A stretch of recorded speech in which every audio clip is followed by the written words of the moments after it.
Thank you. Senator Reed. Thank you, Madam Chairman. First, let me address Secretary Becerra. Secretary Becerra, this issue has come up by my colleagues also. That's the LIHEAP program. We expect this winter heating prices to go up. We expect the number of people seeking assistance to go up. So the administration's supplemental request of $1.6 billion seems to be a step in the right direction. Do you have any additional comments in terms of how we can help people in this heating season? Senator, first, thank you and many of your colleagues for the work that you've done to make sure that we can keep pace, because essentially what the President is requesting is to keep pace with you and many of your colleagues were able to secure last year. So we're not getting more money. We're just trying to make sure we don't fall behind because, as you know, the cost of heating is going up. The global energy crisis and the global climate crisis are having an impact for families.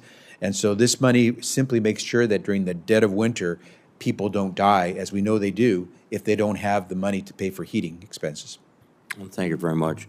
And Secretary Mayorkas, could you explain the procedures at the border when you encounter someone who is on a list of possible Senator, we screen and vet individuals whom we encounter at the border. If an individual is determined to be a public safety threat or a threat to our national security, they are a priority for removal. If we do not believe it is safe to release an individual when they are subject to immigration enforcement proceedings, then we detain them in immigration and customs enforcement facilities.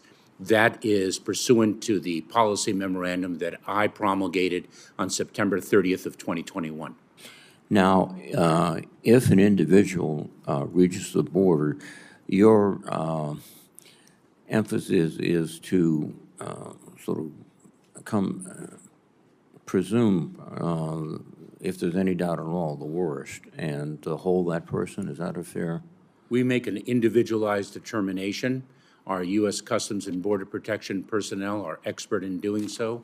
We screen and vet individuals against a number of holdings across the federal enterprise, and we make a decision of custody or not custody depending on the profile of the individual and our professional assessment based on the information we have. And those individuals who are paroled in the United States have basically cleared this process. And in fact, typically, as I understand it, they have sponsors that will accept them, and the sponsors are also evaluated for their credibility and their reliability. Is that accurate? That is correct, Senator.